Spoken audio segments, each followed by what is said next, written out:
அஸ்ஸலாமு அலைக்கும் வரஹ்மத்துல்லாஹி வபரகாத்துஹு. அல்ஹம்துலில்லா. நாம் நமது முதல் வகுப்பிலே அல் அவாமிலு ஃபின் நஹ்வி என்ற கிதாபினுடைய சுருக்கத்தை பார்த்தோம். இரண்டாவது வகுப்பில் அந்த அல் அவாமிலு ஃபின் நஹ்வி என்ற கிதாபினுடைய முகத்திமா முன்னுரையை நாம் படித்தோம். இன்றைய மூன்றாவது வகுப்பில் 100 ஆமில்களை பற்றி படிக்க இருக்கின்றோம். அல் அவாமிலு மியத்துன், ஆமில்கள் மொத்தம் 100 இருக்கின்றன. இந்த 100 ஆமில்களும் 20 வகைகளாக பிரிக்கப்பட்டு இந்த புத்தகத்திலே நமக்கு சொல்லிக் கொடுக்கப்படும். அதுல முதல் 5 வகைகளை நாம் முதலாவது பார்ப்போம். ஒவ்வொரு 5 வகையா நாம பார்த்துட்டு போனோம் அப்படின்னா படிக்கிறதுக்கு ஈஸியா இருக்கும். அப்போ 20 ஆமில்கள்ல முதல் 5 வகையான ஆமில்கள் என்னென்ன அப்படின்னு பார்த்தோம் அப்படின்னா, முதலாவது வகை ஒரே ஒரு இஸ்முக்கு மட்டும் ஜர்ரு செய்யும் எழுத்துக்கள் ஒரு 19 இருக்குது. அது என்னென்ன, அதனுடைய உதாரணங்கள் என்ன, அதில் இருக்கக்கூடிய சட்டங்கள் என்ன என்பதை நாம் இன்ஷா அல்லாஹ் பார்ப்போம். அதற்கு பிறகு இரண்டாவது வகை இஸ்முக்கு நசபும் ஹபருக்கு ரஃபவும் செய்யக்கூடிய ஒரு 6 எழுத்துக்கள். மூன்றாவது வகை இஸ்முக்கு ரஃபவும் ஹபருக்கு நசவும், இதற்கு நேர ஆப்போசிட். ரெண்டாவது வகைக்கு நேர ஆப்போசிட். ரெண்டாவது வகை என்ன செய்யுது? இஸ்முக்கு நசபு செய்து ஹபருக்கு ரஃபவு செய்யுது. ஆனா மூன்றாவது வகை என்ன செய்யுது? இஸ்முக்கு ரஃபவும் ஹபருக்கு நசபும் செய்யும் எதிர்மறை அர்த்தம் கொண்ட, எதிர்மறை நஃபின்னா என்ன அர்த்தம்னா செய்யவில்லை, குடிக்கவில்லை, உட்காரவில்லை, அப்படி. நேர்மறைனா செய்தான், குடித்தான் அப்படின்னு சொல்றது நேர்மறை. எதிர்மறை அப்படின்னா இல்லை அப்படிங்கிற அர்த்தத்துல வரக்கூடிய எழுத்துக்கள். அது ஒரு 2 இருக்குது. அதையும் இன்ஷா அல்லாஹ் நம்ம இந்த கிதாபுல நாம பார்க்க இருக்கிறோம். நான்காவது வகை என்ன அப்படின்னா, ஒரே ஒரு இஸ்முக்கு மட்டும் நசபு செய்யும் எழுத்துக்கள் 7 இருக்குது. அந்த 7ஐயும் நாம பார்ப்போம். ஐந்தாவது வகை முதாரியான ஃபெயலுக்கு நசபு செய்யும் எழுத்துக்கள் ஒரு 4. அப்போ இந்த 5 வகைகளை நீங்கள் படித்தாலே கிட்டத்தட்ட 38, 100 ஆமில்கள்ல 38 ஆமில்களை நீங்கள் படித்து விடலாம். 38 அப்படின்னா 3இல் ஒரு பகுதி. சரியா? ஹைர். இப்போ இந்த முதல் 5 வகையில முதலாவது வகை என்ன அப்படிங்கிறத பார்ப்பதற்கு முன்பதாக ஒரு டேர்மை நம்ம படிச்சுட்டு போவோம். ஆமிலுன் அப்படின்னா என்ன, மஅமூலுன் அப்படின்னா என்ன அப்படிங்கிற அந்த டேர்மை மட்டும் படிச்சுட்டு போவோம். அந்த வார்த்தையினுடைய புழக்கத்துல வந்துச்சு அப்படின்னா அதை எப்படி நாம புரிந்து கொள்வது அப்படின்ட்டு. இப்போ இந்த படத்தை பாருங்க. இந்த படத்துல இந்த மரத்தை யார் வெட்டுறா? இந்த மனிதர் வெட்டுறார்.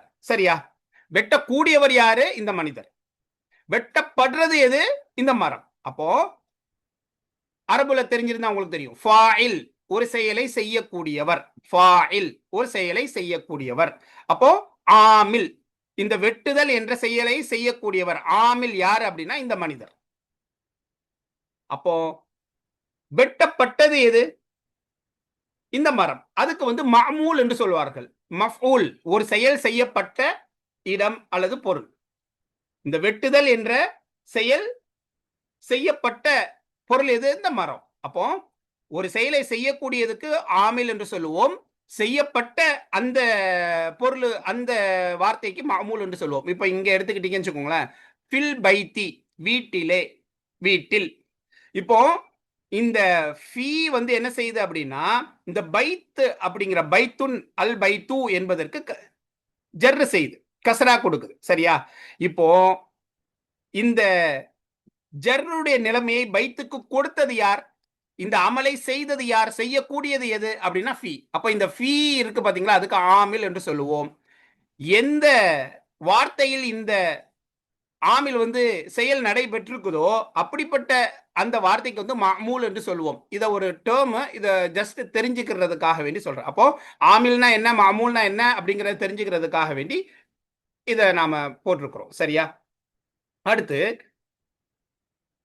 இந்த 20 வகை இருக்குது இல்லையா? இந்த 20 வகையையும் நாம எப்படி அணுகணும் அப்படின்னா, 100 ஆமில்களையும் இந்த ஆசிரியர் நமக்கு 20 வகைகளாக பிரித்து சொல்லிக் கொடுக்கிறார். அப்போ ஒவ்வொரு வகைக்கும் என்ன சட்டம் இருக்குது, அதற்கு எத்தனை ஹர்ஃபுகள் இருக்கின்றன என்பதை நாம தெரிஞ்சுக்கொள்ளும். அந்த ஹர்ஃபுகள் என்னென்ன, அந்த ஹர்ஃபுகளினுடைய பொதுவான அர்த்தம் என்ன, இதை எல்லாத்தையும் நாம மனனம் செய்து கொள்ளணும். அதற்கு பிறகு அந்த ஹர்ஃபுகள் எல்லாம் எடுத்துக்காட்டுடன் எவ்வாறு விளக்க முடியும் என்பதை இதை மனனம் செய்ய வேண்டாம். ஏதாவது உங்களுக்கு தெரிந்த வார்த்தைகளை வைத்து எடுத்துக்காட்டுடன் மற்றவங்க கேட்டா சொல்ற அளவுக்கு உங்களுடைய திறமைகளை வளர்த்துக் கொள்ள வேண்டும். கடைசியில் 5வது இந்த ஹர்ஃபுகளை பயன்படுத்தி எப்படி தர்கீப் வைக்கிறது, இஅராப், தர்கீப் இஅராப் என்பதையும் நீங்க தெரிந்து கொள்ளணும். அப்போ 20 வகையான இந்த ஆமில்களை ஜஸ்ட் படிச்சுட்டு மட்டும் போவாம ஒவ்வொரு ஆமில் ஒவ்வொரு வகையிலையும் இருக்கக்கூடிய ஆமில்களுக்கு என்ன சட்டம், அந்த சட்டத்துல வரக்கூடிய அந்த ஹர்ஃபுகள் எத்தனை, அந்த ஹுருஃபுகள் என்னென்ன, அந்த ஹுருஃபுகளுடைய பொதுவான அர்த்தம் என்ன. இப்போ உதாரணமா அடுத்த இது பாருங்களேன், முதல் வகையை பாருங்களேன். இப்போ இந்த முதல் வகை ஆமில் எது என்னன்னா அதனுடைய சட்டம் என்னன்னா ஒரே ஒரு இஸ்முக்கு மட்டும் ஜர்ரு செய்யும் எழுத்துக்கள் 19.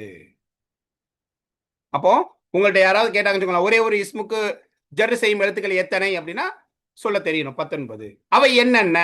அல்பாவு, மின், இலா, ஃபி, அல்லாமு, ருப்ப, வாவு, ருப்ப, அன், அல, அல்காஃபு, முது, முந்து, ஹத்தா, வாவுல் கசம், தாவுல் கசம், பாவுல் கசம், ஹாஷா, அதா, ஹலா. சரி, அதனுடைய அர்த்தம் என்ன? பொதுவான அர்த்தம். ஏன்னா ஒரு சில இடங்கள்ல அர்த்தங்கள் மாறுபடும். இப்போ பொதுவாக இந்த வார்த்தைகளுக்கு, இந்த எழுத்துக்களுக்கு, இந்த ஆமில்களுக்கு என்ன அர்த்தம் கொடுக்கப்படுகிறது இதை தெரிந்து கொள்ளும். சரியா? சரி, முதலாவது வகை இன்னைக்கு நாம பார்க்க போறது ஒரே ஒரு இஸ்முக்கு மட்டும் ஜர்ரு செய்யும் எழுத்துக்கள் மொத்தம் 19 இருக்குது. அதுல முதலாவது அல் பா உ, பா. அதுக்கு வந்து கொண்டுங்கிற அர்த்தம் கொடுக்கப்படும். மின், பொதுவாக இருந்து என்ற அர்த்தம் இந்த மின்னுக்கு கொடுக்கப்படும். இலானா வரை, ஃபி அப்படின்னா இல், அதில், அதிலே. அல்லாமு, அல்லாமுக்கு வந்து உக்கு உரியது, அவனுக்கு உரியது அப்படின்னு சொல்றது. ருப்ப, வாவு ருப்ப, இந்த ரெண்டுக்கும் ஒரே அர்த்தம் தான், எத்தனையோ எவ்வளவோ அப்படிங்கிற அர்த்தத்தை கொடுக்கும். அன் என்ற வார்த்தைக்கு வந்து தொட்டும், இருந்து அப்படிங்கிற அர்த்தம் கொடுக்கும். அலா அப்படின்னா மீதுங்கிற அர்த்தத்தை கொடுக்கும். அல் காஃப்னா போல, போல். க அசதின்னா ஜெய்து வந்து ஜெய்துன் க அசதின், க அப்படிங்கிறதுக்கு சிங்கத்தை போல, சிங்கத்தை போல் அப்படிங்கிற அர்த்தம், போல் அப்படிங்கிற போல அங்க அர்த்தத்தை கொடுக்கும். முது, முந்து, இந்த ரெண்டுக்குமே அந்நேரத்தில் இருந்து, ஆங்கிலத்துல வந்து சின்ஸ் அப்படிங்கிற ஒரு இதை யூஸ் பண்ணோம்ல, சின்ஸ் 2 days, சின்ஸ் மண்டே அப்படின்னு சொல்லுவோம் இல்லையா. அப்போ அப்படிப்பட்ட ஒரு வார்த்தை தான் அரபியில முது, முந்து, ரெண்டுமே ஒரே அர்த்தத்தை தான் கொடுக்கும். ஹத்தா வரை, வாவுல் கசம், தாவுல் கசம், பாவுல் கசம், இது எல்லாமே வந்து சத்தியத்துக்கு வரக்கூடிய வாவு. வாவுல் கசம்னா வாவுல் கசம்னு வாவு தான் வரும். இப்போ உதாரணமா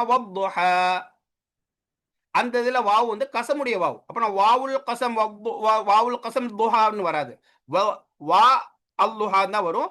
அந்த வாவு வந்து கசமுக்குரிய வாவு. சரியா? கசம் அப்படின்னா சத்தியம், சத்தியத்திற்குரிய வாவு, சத்தியத்திற்குரிய தா, கசம் சத்தியத்திற்குரிய பா. இப்ப இதெல்லாம் வந்து என்னன்னா சத்தியமாக நடத்த கொடுக்கும். இப்ப உதாரணமாக வல்லாஹி, தல்லாஹி, பில்லாஹின்னு சொன்னீங்கன்னா அல்லாஹின் மீது சத்தியமாக அப்படிங்கிற அர்த்தத்தை மூணுமே கொடுக்கும். சரியா? இவையெல்லாம் ஹர்ஃபுல் ஜர். கடைசியில 3 இருக்கு பாருங்க, ஹாஷா, அதா, ஹலா. இது மூணுமே வந்து தவிர அப்படிங்கிற அர்த்தத்தை கொடுக்கும். கூட்டம் வந்தது ஜெய்தை தவிர. ஜானியல் கௌமு ஹாஷா ஜெய்தின், அதா ஜெய்தின், ஹலா ஜெய்தின். இப்போ ஜெய்தை தவிர அப்படிங்கிற அர்த்தத்தை கொடுக்கும். அப்ப இந்த 19மே என்ன செய்யும்னா இதற்கு அடுத்து வரக்கூடிய இஸ்முக்கு ஜர்ரு செய்யும். இப்போ இதை தான் நாம இன்ஷா அல்லாஹ் இன்றைய பாடத்துல நாம படிக்க போகின்றோம். சரி, இதுக்கு எப்படி நாம தர்கீப் வைக்கிறது அப்படின்னு பார்த்தோம் அப்படின்னா, இப்போ பிஸ்மில்லாஹ் அப்படிங்கிற எடுத்துக்கொள்ளுங்களேன். இப்போ பி அதை நம்ம தரிச்சு 3 வார்த்தைகளாக போட்டிருக்கிறோம். பி இஸ்மி அல்லாஹ், அல்லாஹ்வின் பெயரை கொண்டு. இப்போ இந்த இடத்துல பா அப்படின்னு வந்திருக்கு. பா வந்து ஹர்ஃபுல் ஜர். இஸ்மு வந்து இந்த பா வந்து ஜர்ரு கொடுத்த ஒரு வார்த்தை. இப்போ பா வந்ததின் காரணத்தினால்தான் இஸ்மு என்பது இஸ்மி என்று மாறி இருக்குது. அப்போ பாவுக்கு வந்து தர்கீப் எப்படி கொடுப்போம், யாராப் எப்படி கொடுப்போம் அப்படின்னா, பா ஜாருன், ஜர்ரு செய்யக்கூடியது அப்படின்னு சொல்லலாம். இஸ்மி வந்து மஜ்ரூருன், ஜர்ரு செய்யப்பட்டது. அதனாலதான் ஆமில் மஅமூல் அப்படிங்கிற டேர்ம் ஏன் உங்களுக்கு சொல்லி கொடுத்தேன் அப்படின்னா இதுதான். இப்போ இந்த இடத்துல ஆமில் எதுன்னா பா, மஅமூல் எது அப்படின்னா இஸ்மி. சரியா? இப்போ ஜாருன், இப்போ மஜ்ரூர். பா வந்து தர்கீப் சொல்லணும் அப்படின்னா ஜாருன். இன்னொரு வகையில ஹர்ஃபுல் ஜர் அப்படின்னு சொல்லலாம். ஜாருன்னு சொல்லலாம், ஹர்ஃபுல் ஜர், ஜர்ரு செய்யக்கூடிய எழுத்து. இஸ்மி அப்படிங்கிறதுக்கு மஜ்ரூருன்னு சொல்லலாம், அல் இஸ்முல் மஜ்ரூர் ரூ அப்படின்னு சொல்லலாம். ஜர்ரு செய்யப்பட்ட எழுத்து. சிஃபத்து மௌசூஃப், மௌசூஃப் சிஃபத்து மாதிரி. சரியா? அல் இஸ்முல் மஜ்ரூரு, ஜர்ரு செய்யப்பட்ட எழுத்து அப்படின்னு சொல்லலாம். அப்போ இந்த ஹர்ஃபுல் ஜர்ல ஏதாவது ஒரு வார்த்தைகள் வந்து அதற்கு அடுத்து வரக்கூடிய வார்த்தைக்கு ஜர்ரு செய்யும் பொழுது நாம எப்படி தர்கீப் கொடுக்கலாம் அப்படின்னா, ஜாருன் மஜ்ரூருன் அப்படின்னு சொல்லலாம். இல்ல இந்த அந்த எழுத்துக்கு ஹர்ஃபுல் ஜர்ரு செய்யப்பட்ட அந்த வார்த்தைக்கு வந்து இஸ்முல் மஜ்ரூர் என்று நாம தர்கீப் கொடுக்க முடியும். அல்ஹம்துலில்லாஹ். வாங்க இன்றைக்கு பாடத்துக்கு போகலாம். அல் அவாமிலு மிஅத்துன், ஆமில்களாகிறது 100ஆக இருக்கும். வஹிய, அவைகளாகிறது, அந்த 100 ஆமில்களாகிறது இஷ்ரூன நவ்அன், 20 வகைகளாக இருக்கும். அந்நவ்உல் அவ்வலு, முதலாவது வகையாகிறது. அந்நவ்உல் அவ்வலு, முதலாவது வகையாகிறது ஹுரூஃபுன், சில எழுத்துக்களாகும். தஜுர்ருல் இஸ்ம ஃபகத், ஃபகத் அப்படின்னா மட்டும், இஸ்முக்கு மட்டும், தஜுர்ருனா ஜர்ரு செய்யக்கூடிய, கஸ்ரா கொடுக்கக்கூடிய எழுத்துக்களாகும். அந்நவ்உல் அவ்வலு ஹுரூஃபுன் தஜுர்ருல் இஸ்ம ஃபகத். பின்னாடி இருந்து அர்த்தம் வைங்க. இஸ்முக்கு மட்டும் ஜர்ரு செய்யக்கூடிய சில எழுத்துக்கள் முதலாவது வகையாகும். வஹிய, அவைகளாகிறது, அதாவது ஒரு இஸ்முக்கு மட்டும் ஜர்ரு செய்யக்கூடிய அந்த எழுத்துக்களாகிறது திஸ்அத அஷர ஹர்ஃபன், 19 எழுத்துக்களாகும். அந்த 19 எழுத்துக்கள் என்னென்ன அப்படிங்கறத பாருங்க. அல்பாஉ, மின், இலா, ஃபி, அல்லாமு, ருப்ப, வாவு ருப்ப, அன், அலா, அல் காஃப், முது, முந்து,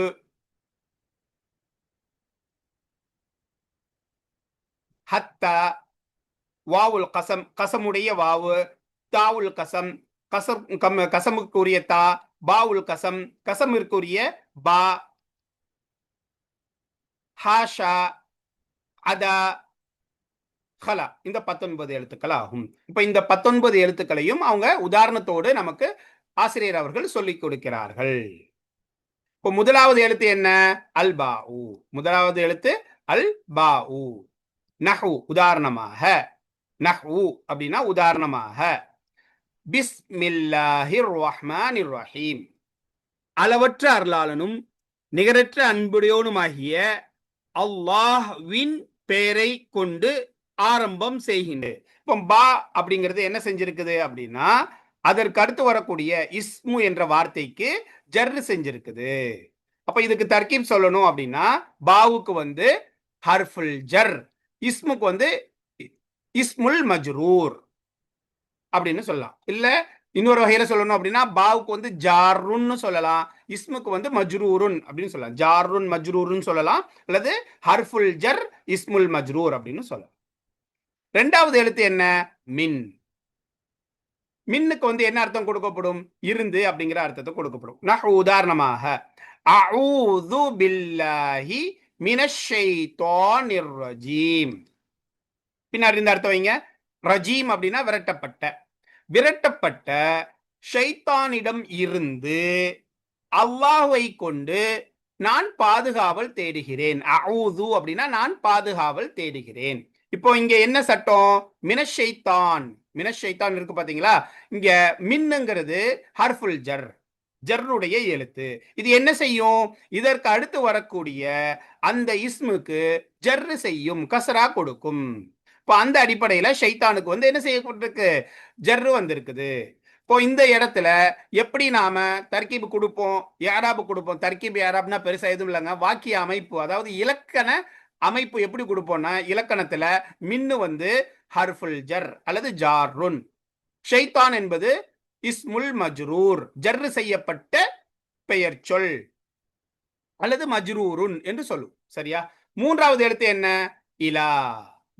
இலாவினுடைய அர்த்தம் பொதுவாக வரை அப்படிங்கிற அர்த்தத்தை கொடுப்போம் நம்ம. சிர்து, நான் நடந்தேன்.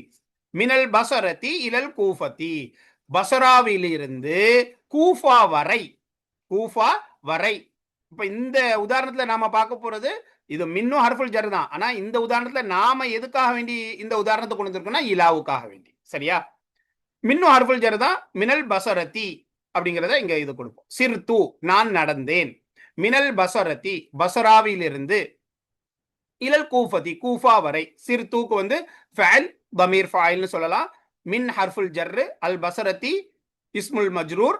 அகைன் இந்த இடத்துல இலா வந்து ஹர்ஃபுல் ஜர் அல்லது ஜாருன். கூஃபதிங்கிறது இஸ்முல் மஜ்ரூர் அல்லது மஜ்ரூருன் அப்படின்னு சொல்லலாம். நான்காவது எழுத்து என்ன? ஃபி. நஹு உதாரணமாக ஃபீக்கு வந்து இல் அல்லது இலே லே அப்படிங்கிற அர்த்தத்தை கொடுப்போம். அல் மாலு பொருளாகிறது, செல்வமாகிறது. ஃபில் கீசி பையில் இருக்கிறது அல்லது பையிலே இருக்கிறது. இப்போ இந்த ஹரக்கத்துல பக்கத்துல பாத்தீங்கன்னா அந்த கோடிக்கு பக்கத்துல இந்த நம்பர் போட்டிருப்பாங்க. இந்த நம்பர் கீழே போய் பாத்தீங்கன்னு வச்சுக்கோங்களேன், இந்த இதுக்கு வந்து இது கொடுத்திருப்பாங்க, விளக்கம் கொடுத்திருப்பாங்க. 4ன்னு போட்டிருக்கா. இலல் கூஃபதி, இலல் கூஃபாத்தியில இலா வந்து ஜாருன், அல் கூஃபதி வந்து மஜ்ரூருன் அப்படின்னு அவங்க அதுக்கு விளக்கம் கீழே கொடுத்திருப்பாங்க. உங்களுக்கு இது மறந்துருச்சு அப்படின்னா கீழே போய் கூட பார்க்கலாம். எதற்காக வேண்டி இந்த நம்பர் போட்டிருக்கிறாங்க அப்படின்னு தெரியலன்னா இந்த கீழே வந்து இதற்குரிய அந்த தர்கீபை கொடுத்திருக்கிறாங்க, அங்க போய் பார்த்துக்கலாம் அப்படிங்கிறதுக்காக வேண்டி அந்த குறிப்புக்குரிய நம்பரை கொடுத்திருக்கிறாங்க. சரி, 5வது என்ன? அல் லாமு. அல் லாமு அப்படின்னா இக்கு உரியது அப்படிங்கிற பொருள் பொதுவாக கொடுப்போம். நக உதாரணமாக அல் ஜுல்லு கடிவாளமாகிறது. லில் ஃபரசி குதிரைக்குரியதாக இருக்கும். அல் ஜுல்லு அப்படின்னா கடிவாளம், குதிரைக்கு போடக்கூடிய அந்த கடிவாளமாகிறது குதிரைக்குரியதாக இருக்கும். இப்ப இந்த இடத்துல லீ வந்து ஹர்ஃபுல் ஜர், அதனால என்ன செஞ்சிருக்குது? இதற்கு அடுத்து வந்திருக்கக்கூடிய ஃபரசுன் அப்படிங்கிற வார்த்தைக்கு ஜர்ரு செஞ்சிருக்குது. அது சூல இருந்து சியாக மாறி இருக்குது. அதுக்கு காரணம் இந்த லீங்கிற ஆமில். அல் ஜுல்லு வந்து முபுத்ததா அப்படின்ட்டு தர்கீப் கொடுக்கலாம். லில் ஃபரசி லீ ஹர்ஃபுல் ஜர், ஃபரசி இஸ்முல் மஜ்ரூர். இந்த ஜார் மஜ்ரூர் சேர்ந்து இதற்கு ஹபராக அமையும். முழுமையாக உங்களுக்கு தர்கீப் புரியாட்டாலும் இந்த புத்தகத்தை பொறுத்தவரை அடிக்கோடிட்ட இந்த வார்த்தைக்கு எப்படி தர்கீப் செய்யறதுங்கிறத முக்கியமா பார்த்துக்கோங்க. சரியா? ருப்ப, வாவு ருப்ப, இந்த ரெண்டுக்குமே வந்து எத்தனையோ அப்படிங்கிற அர்த்தத்தை கொடுப்போம். எத்தனையோ, எவ்வளவோ. இப்போ ருப்ப மாலின் அன்ஃபக்துஹு, ருப்ப மாலின். இப்போ பாருங்க, ருப்ப மாலின் வந்திருக்கு. ஏன்? இந்த ருப்ப வந்து ஹர்ஃபுல் ஜர், ஜர்ரு செய்யக்கூடிய ஒரே ஒரு இஸ்முக்கு ஜர்ரு செய்யக்கூடிய எழுத்து. அதனால இதற்கு அடுத்து வந்திருக்கக்கூடிய மாலுக்கு வந்து ஜர்ரு கொடுத்துருக்கிறோம். இது ஆமில், இது மஅமூல். அமல் செய்யக்கூடியது, இது அமல் செய்யப்பட்டது. ருப்ப மாலின் எத்தனையோ செல்வங்களை, பொருட்களை, அன்ஃபக்துஹு அதனை நான் செலவு செய்திருக்கிறேன். எவ்வளவோ நான் செலவு செஞ்சிருக்கேன் தெரியுமா அப்படின்னு சொல்லுவோம் இல்லையா? அப்படி. ஓகேவா? இப்போ எவ்வளவோ, எத்தனையோ அப்படின்ட்டு. ருப்ப ஹர்ஃபுல் ஜர், மாலின் இஸ்முல் மஜ்ரூர். அன்ஃபக்துஹு அப்படிங்கிறது அன்ஃபக்துஹு ஃபஅல் தமீர் ஃபாயில், ஹூ வந்து மஃபூலா அமையும். வாவு ருப்ப அதுவும் அதே அர்த்தம் தான். வபல்தத்தின் நஹு உதாரணமாக, நஹு அப்படின்னா உதாரணமாக. வபல்தத்தின் இந்த இடத்துல வாவுக்கு மற்றும் அப்படிங்கிற அர்த்தத்தை வைக்கக்கூடாது. கசமுக்குரிய வாவும் இருக்கு. கீழே ஒரு வல்லாஹி பில்லாஹின்னு படிப்போம், அது வந்து கசமுக்குரிய வாவு. இது வந்து ருப்ப, வாவு ருப்பன ருப்ப என்ற பொருளை கொடுக்கக்கூடிய வாவு. வாவு ருப்ப காணுமே அப்படின்னா வாவு தான் இருக்கும். அது என்ன வாவு அப்படின்னா ருப்ப என்ற பொருளை கொடுக்கக்கூடிய வாவு. சரியா? அப்ப அதனால வாவு ருப்பன் தானே போட்டிருக்கீங்க உஸ்தாத், வாவு ருப்பைய காணுமே அப்படின்னு தேடாதீங்க. வ பல்தத்தின் எத்தனையோ ஊர்களில், பல்தத் அப்படின்னா ஊர்களில், எத்தனையோ ஊர்களில், லைஸ பிஹா அந்த ஊர்களில் இல்லை, அனீசுன், அனீசுன் அப்படின்னா மனிதர்கள், இல்லா தவிர, இல்லல் யஆஃபிரு வல் ஈசு. யஆஃபிர் அப்படின்னா காட்டு மாடுகளினுடைய கன்றுக்குட்டிக்கு சொல்லுவாங்க. யஆஃபிர் அப்படின்னா நம்ம நாட்டு மாடுகள் கிடையாது. கன்றுக்குட்டி அப்படின்னா நம்ம பசுவினுடைய கன்றுக்கு சொல்லுவோம், எருமை மாட்டினுடைய கன்றுக்கு வந்து கன்றுக்குட்டின்னு சொல்லுவோம் இல்லையா? காட்டு மாடுகளுடைய கன்றுக்குட்டிக்கு யஆஃபிர் என்று சொல்லுவோம். ஈசு என்பதும் ஒரு வகையான ஒட்டகங்கள் தான். அதாவது வெள்ளை, பொன்னிற மற்றும் சிவப்பும் கலந்த நிறம் கொண்ட ஒட்டகங்கள். சிவப்பு நிறமும் அந்த வெள்ளையிலே வந்து பொன்னிற வெள்ளைன்னு சொல்லுவாங்க தெரியுமா? அந்த பொன்னிற வெள்ளையும் கலந்த நிறம் கொண்ட ஒட்டகங்கள். எத்தனையோ ஊர்களில் மனிதர்கள் இல்லை, காட்டு மாடுகளின் கன்றுக்குட்டியையும் சிவப்பு மற்றும் வெள்ளை பொன்னிற நிறம் கொண்ட ஒட்டகங்களையும் தவிர மனிதர்கள் இல்லை. அப்ப என்ன சொல்றாங்கன்னா, மனிதர்கள் இல்லாத ஒரு இடத்துக்கு ஊர்ன்னு சொல்லுவோமா? சொல்ல மாட்டோம். அங்க மனிதாபிமானம் இல்லாம போச்சு. எத்தனையோ ஊர்கள்ல மனிதாபிமானமே இல்லாம போச்சு. மனிதர்கள் இருக்கிறாங்க. ஆனா, அவங்கள்ட்ட மனிதாபிமானம் இல்ல. காட்டு மிருகங்களுடைய குணம் தான் இருக்குது அப்படிங்கிறத இந்த உதாரணத்தின் மூலமாக சொல்லப்படுது. சரி, இந்த இடத்துல நமக்கு என்ன சட்டம் அப்படின்னா, பல்தத்தின் பல்தத்தின் அப்படிங்கிறதுல வாவ் வந்து ஹர்ஃபுல் ஜர்ரு, பல்தத்தின் வந்து இஸ்முல் மஜ்ரூர். இப்போ இது ஜர்ருடைய எழுத்தா இருக்கிறதுனால இதுக்கு அடுத்து வரக்கூடிய அந்த பல்தத்துக்கு வந்து ஜர்ரு செஞ்சிருக்குது. 8வது எழுத்து என்ன? அன். அன் நக உதாரணமாக அண்ணா தொட்டும் இருந்து அப்படி கொடுக்கும். ரமைத்து நான் எரிந்தேன். அஸ்ஸஹ்ம அம்பை எய்தேன். சஹம் அப்படின்னா அம்பு. அனில் கௌசி வில்லில் இருந்து, அதாவது வில்லை தொட்டும் வில்லில் இருந்து அம்பை நான் எரிந்தேன். ரமா அப்படின்னா எரிதல். ரமைத்து அப்படின்னா ரமா ரமையா. நீங்க மீசான் படிச்சிருந்தீங்க அப்படின்னா மாதுயில சர்ஃப் செஞ்சு பாருங்க. அதுல கடைசியில ரமைத்து ரமைனா அப்படின்ட்டு வரும். ரமைத்து நான் எரிந்தேன். எதை எரிந்தேன்? சஹம அம்பை எரிந்தேன்.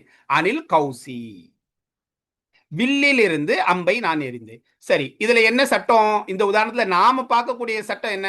அதனாலதான் ஆரம்பத்துல அந்த ஆசிரியர் சொல்லுவாரு, நான் சட்டங்கள் இந்த உதாரணத்துல என்ன சட்டத்தை நீங்க ஃபோக்கஸ் பண்ணணும் அப்படிங்கிறதுனால நான் அதற்கு கீழே கோடிட்டு இருப்பேன். அப்ப அந்த கோடிட்ட இடத்தை நீங்க க்ளோஸா மானிட்டர் பண்ணி அங்க என்ன நடந்திருக்குது அப்படிங்கிறத சட்டத்தை புரிஞ்சுக்கோங்க அப்படின்னு சொல்லியிருப்பாங்க. அன் என்பது ஹர்ஃபுல் ஜர். அது என்ன செஞ்சிருக்குது? கௌசு என்ற இஸ்முக்கு வந்து ஜர் செஞ்சிருக்குது. தர்கீப் சொல்லணும் அப்படின்னா ரமைத்து ஃபஅலுன் தமீர் ஃபாயில், அதாவது இதனுடைய தமீர் ஃபாயில் வந்து அனங்கிறது உள்ளுக்கு மறைஞ்சிருக்கும். அஸ்ஸஹ்ம மஃஊலுன். அனில் கௌசி அன் வந்து ஹர்ஃபுல் ஜர். கௌசு வந்து இஸ்முல் மஜ்ரூர். இப்போ இந்த பாடம் படிக்கும் பொழுது உஸ்தாத் இதெல்லாம் நீங்க சொல்ற தர்கீப் எனக்கு புரிய மாட்டேங்குது அப்படின்னா பரவாயில்ல. ஆனா இந்த தர்கீபை நீங்க புரிஞ்சுக்கணும். இந்த தர்கீபை நீங்க வைக்க தெரியணும். ஏன்னா அதுதான் இங்க பாடம். இப்போ இந்த உதாரணத்துல நீங்க பார்க்கக்கூடிய கல்வி வந்து இது கிடையாது. இது அன்னுங்கிறது ஹர்ஃபுல் ஜர், அதற்கு அடுத்து வந்திருக்கக்கூடியது இஸ்முல் மஜ்ரூர். அதே மாதிரி ஹரக்கத் இல்லாம ஒரு இடத்துல இது வந்துச்சு அப்படின்னா அனில் கௌசி அப்படின்ட்டு சொல்ல தெரியணும். அனில் கௌசு கௌச சொல்லக்கூடாது. ஏன்னா நீங்க படிச்சிட்டீங்க அன்னுங்கிறது ஹர்ஃபுல் ஜர்ரு அப்படின்ட்டு. அடுத்து அலா. அலா வந்து என்னது? மீதுங்கிற அர்த்தத்தை பொதுவாக கொடுக்கும். நக உதாரணமாக ஜெய்துன் ஜெய்தாகிறவன் அலஸ் சத்ஹி மாடியின் மீது இருக்கின்றான். மாடியின் மீது, மாடியில் இருக்கின்றான், மாடியின் மீது இருக்கின்றான். ஜெய்துன் ஜெய்தாகிறவன் முபத்ததா. அலா வந்து ஹர்ஃபுல் ஜர். சத்ஹி வந்து இஸ்முல் மஜ்ரூர். ஜாருன் மஜ்ரூர்னு சொல்லலாம், ஹர்ஃபுல் ஜர் இஸ்முல் மஜ்ரூர் சொல்லலாம். இந்த ஜார் மஜ்ரூர் சேர்ந்து ஜெய்துன் என்ற முபத்ததாவுக்கு ஹபராக அமையும். அடுத்து 10வது என்னது? அல் காஃபு. நஹ் உதாரணமா காஃபுக்கு வந்து போல அப்படிங்கிற அர்த்தம் பொதுவாக கொடுக்கப்படும். நஹ் உதாரணமாக ஜெய்துன் ஜெய்தாகிறவன் க அசதின் சிங்கத்தை போல இருக்கிறான். அசத் அப்படின்னா சிங்கம். ஜெய்தாகிறவன் சிங்கத்தை போல இருக்கிறான். ஜெய்துன் இந்த இடத்துல முபத்ததா, க வந்து ஹர்ஃபுல் ஜர், அசதின்ங்கிறது இஸ்முல் மஜ்ரூர். இந்த ஹர்ஃபுல் ஜர் தான் என்ன செஞ்சிருக்குது? அசதுக்கு ஜர் செஞ்சிருக்குது. அடுத்து முது முந்து இருந்து சின்ஸ் அப்படிங்கிற அர்த்தத்தை கொடுக்கக்கூடிய 2 எழுத்துக்கள். நஹ உதாரணமாக மார ஐத்துஹு அவனை நான் பார்க்கவில்லை முது யௌமில் ஜும்அதி. முது யௌமில் ஜும்அதி ஜும்மாவுடைய நாளிலிருந்து அவனை நான் பார்க்கவில்லை. பின்னாடி இருந்து அர்த்தம் வைங்க. ஜும்மாவுடைய நாளிலிருந்து இருந்து முதுக்கு வந்து since. Since Friday I didn't see him அவனை நான் பார்க்கவில்லை. முந்து அதுவும் அதே அர்த்தம் தான். மார ஐத்துஹு முதுக்கு பதிலா முந்து போட்டுருங்க. முந்து சலாசத்தி ஐயாமின் 3 நாட்களாக, கடந்த 3 நாட்களிலிருந்து அவனை நான் பார்க்கவில்லை. 3 நாட்களாக அவனை நான் பார்க்கவில்லை. மார ஐத்துஹு. இப்போ தர்கீப் வைக்கணும்னா மா வந்து ஹர்ஃபு நஃபின்னு சொல்லலாம். ரஐத்துஹு ஃபல் பமீர் ஃபாயில், ஹூ வந்து இஸ்முல் மஃஊல், முது வந்து ஹர்ஃபுல் ஜர். யௌமுங்கிறது இஸ்முல் மஜ்ரூர், வஹுவ முதாஃபுன், அல் ஜும்அத்தி முதாஃபுன் இலைஹி. இப்ப இந்த இடத்துல இந்த இதுக்கு நீங்க தர்கீப் புரியலைன்னாலும் விட்டுக்கோங்க. ஆனா இந்த தர்கீபை மட்டும் கண்டிப்பா புரிஞ்சு படிச்சுக்கோங்க. சரியா? அடுத்து இது பாருங்க, இதே கிட்டத்தட்ட அதே தர்கீப் தான் வரும். மா வந்து ஹர்ஃப் நஃபி, ரஐத்து ஃபஅலுன் தமீர் ஃபாயில், ஹு வந்து மஃஊல், முந்து ஹர்ஃபுல் ஜர், சலாசத்தி இஸ்முல் மஜ்ரூர் வஹுவ முதாஃபுன். முதாஃப்னா ஐயாமின்கிறது முதாஃப் இலைஹி. உடைய அப்படிங்கிற அர்த்தத்தை பெரும்பாலும் வரும்பொழுது ஜும்மாவுடைய நாளிலிருந்து அப்படின்னு வரும், முதாஃப் முதாஃப் இலைஹியா வரும். ஓகே, அடுத்து 13வது எழுத்தை நம்ம பார்ப்போமா? 13வது எழுத்து என்ன அப்படின்னா ஹத்தா. ஹத்தானா வரை. நஹு உதாரணமாக அகல் தூ, நான் சாப்பிட்டேன். அகல அப்படின்னா சாப்பிடுறது, சாப்பிட்டான். அகைன் மீசான்ல சர்ஃப் எடுத்து பாருங்க, மோதையான ஃபெல்க்கு அக்கலா அக்கலா அப்படின்னு சர்ஃப் எடுத்து பார்த்தீங்கன்னா அக்கல் தூ அக்கல்னா அப்படின்னு வந்து முடியும். அக்கல் தூ அசமகத்த, மீனை நான் சாப்பிட்டேன். ஹத்தா ரசிஹா, அதனுடைய தலை வரை அல்லது தலை உட்பட அப்படிங்கிற அர்த்தம். இப்போ இந்த இடத்துல ஹத்தாங்கிறது ஹர்ஃபுல் ஜர். அது என்ன செஞ்சிருக்குது? ராஸ் என்ற இஸ்முக்கு வந்து ஜர்ரு செஞ்சிருக்கு. அதனுடைய அப்படிங்கிறதுனால இது உடைய அப்படின்னு வந்துச்சுன்னா பொசசிவ் ஃப்ரேஸ் அப்படின்ட்டு ஆங்கிலத்தை சொல்லுவோம் இல்லையா? அரபுல அப்படிக்கு வரும்பொழுது பொசசிவ் ஃப்ரேஸ்க்கு இதாஃபா, அதுக்கு முன்னாடி உள்ளதுக்கு முதாஃப் முதாஃப் இலைஹின்னு தர்கீப் செய்வோம். அது புரியலைன்னா விட்டுக்கோங்க, தெரிஞ்சிச்சுன்னா எடுத்துக்கோங்க. சரியா? ஆனா ஹர்ஃபுல் ஜர் இஸ்முல் மஜ்ரூர் அப்படிங்கிறத நீங்க புரிஞ்சுட்டு தான் அடுத்த பாடத்துக்கு போகணும். அக்கல் தூ, நான் சாப்பிட்டேன். இதுக்கு தர்கீப் வைங்க. ஃபைல் தமீர் ஃபாயில், இதனுடைய ஃபாயில் வந்து தக்தீருஹு அன, அனங்கிற ஒரு இது இருக்கும். சரியா? அதுதான் இதனுடைய ஃபாயில். சமக்கத்த, எதை சாப்பிட்டேன்? மஃபூல், மீனை சாப்பிட்டேன். இப்போ ஒரு ஃபேலுக்கு ஒரு வினைக்கு யார் செய்தார் அப்படின்னு கொஸ்டின் வச்சு அதுக்கு ஆன்சர் வர்றதை வந்து ஃபாயிலா ஆக்கிக்கோங்க. அக்கல் தூ, சாப்பிட்டேன். என்ன சாப்பிட்ட? யார் சாப்பிட்டா அப்படின்னா நான். அப்ப நான் அப்படிங்கிறது எங்க இருக்கு? இதுக்குள்ள இருக்குது, அது ஃபாயில். அதனாலதான் பமீர் அப்படின்னா உள்ளுக்கு இருக்கக்கூடிய ப்ரோனவுன். சரியா? சமக்கத்தங்கிறது எதை சாப்பிட்டேன், எங்கே சாப்பிட்டேன் அப்படின்லாம் கேள்வி கேட்டு பதில் வந்துச்சுன்னா அது மஃபூல். மஃபூலுக்கு வந்து நசபு செய்யப்படும். ஆனா அதெல்லாம் இங்க நாம பார்க்குற சட்டம் கிடையாது. நாம பார்க்குற இந்த உதாரணத்துல உள்ள சட்டம் என்னன்னா ஹத்தா ராசிஹா. ஹத்தா ராசிஹா கூட கிடையாது, ஹத்தா ராசி தான். ஹத்தாங்கிறது ஹர்ஃபுல் ஜர்ரு, ராசிங்கிறது இஸ்முல் மஜ்ரூர், வஹுவ முதாஃப், ஹா வந்து முதாஃப் இலைஹி. ஏன்னா உடைய அப்படிங்கிற அர்த்தம் வரும்போது முதாஃப் முதாஃப் இலைஹி அப்படின்னு கொடுக்கும். பொசசிவ் ஃப்ரேஸ், உடைமைக்கு வரக்கூடிய வார்த்தை. அடுத்த 3 பாருங்க. வாவுல் கசம், தாவுல் கசம், பாவுல் கசம். கசமுக்குரிய வாவு, கசமுக்குரிய தா, கசமுக்குரிய பா. மேல ஒரு பா படிச்சோம். அந்த பா வந்து பிஸ்மில்லா பா வந்து கொண்டுங்கிற அர்த்தம் கொடுக்கும். இங்க உள்ள பா வந்து சத்தியத்திற்குரிய பா. மேல வாவு ருப்ப படிச்சோம், அது ருப்பங்கிற அர்த்தத்தை கொடுக்கக்கூடிய வாவு. இங்க வாவுல் கசம், கசமுடைய அர்த்தத்தை கொடுக்கக்கூடிய வாவு. நஹு உதாரணமாக வஷம்சி வதுஹாஹா, சூரியனின் மீது சத்தியமாக, வதுஹாஹா, அதனுடைய பிரகாசத்தின் மீது சத்தியமாக. இப்ப இந்த இடத்துல வாவு வந்து என்னது? ஹர்ஃபுல் ஜர்ரு. ஷம்ஸ் வந்து இஸ்முல் மஜ்ரூர். அடுத்து தாவுல் கசம் பாருங்க. நஹு உதாரணமாக தல்லாஹி, அல்லாஹின் மீது சத்தியமாக. ல அகீதன்ன அஸ்னாமக்கும், ல அகீதன்ன அஸ்னாமக்கும், உங்களுடைய சிலைகளை நான் நிச்சயமாக உடைப்பேன். தல்லாஹி, தா வந்து ஹர்ஃபுல் ஜர்ரு, அல்லாஹிங்கிறது இஸ்முல் மஜ்ரூர். ல அகீதன்ன அப்படிங்கிறது அந்த சகீலா ஹஃபீஃபாவுடைய நூனை படிச்சிருக்கீங்களா என்னன்னு தெரியல. சரியா? மீசான்ல வரும். அப்ப அந்த அந்த அமைப்பை சார்ந்தது. அஸ்னாமக்கும், அஸ்னாமக்கும் மஃஊலு, வஹுவ முதாஃப், கும் வந்து முதாஃப் இலைஹி. பாவுல் கசம், அல்லாஹ்வின் மீது சத்தியமாக. நஹு உதாரணமாக பில்லாஹி, பாவுல் கசம் பில்லாஹி, அல்லாஹ்வின் மீது சத்தியமாக, லஅஃஅலன்ன கதா, நான் இவ்வாறு செய்வேன். இப்ப இந்த உதாரணத்துல நாம பார்க்கக்கூடியது என்னது? பில்லாஹி, அல்லாஹுவை கொண்டுன்னு அர்த்தம் வைக்கக்கூடாது, அல்லாஹ்வின் மீது சத்தியமாக. ஏன்னா இந்த பா வந்து சாதாரண பா கிடையாது, பாவுல் கசமி, கசமுடைய பா. அடுத்து கடைசி 3 பாருங்க. ஹாஷா, அதா, ஹலா. இந்த 3மே வந்து தவிர, எக்ஸப்ட் அப்படிங்கிற அர்த்தத்தை கொடுக்கும். நஹு உதாரணமாக ஜாஅனில் கௌமு, கூட்டம் என்னிடத்தில் வந்தது ஹாஷா ஜெய்தின், ஜெய்தை தவிர. அடுத்தது பாருங்க, ஜா அனில் கௌமு, அதே உதாரணம் தான். ஹாஷாக்கு பதிலா அதா கொண்டு வந்திருப்பாங்க, இங்க ஹலா கொண்டு வந்திருப்பாங்க. கூட்டம் என்னிடத்தில் வந்தது ஜெய்தை தவிர. கூட்டம் என்னிடத்தில் வந்தது ஜெய்தை தவிர. ஆனா வார்த்தைகள்ல வந்து ஹாஷா அதா ஹலா அப்படின்ட்டு வெவ்வேறு வார்த்தைகள், மூணுக்கும் ஒரே அர்த்தம் தான்.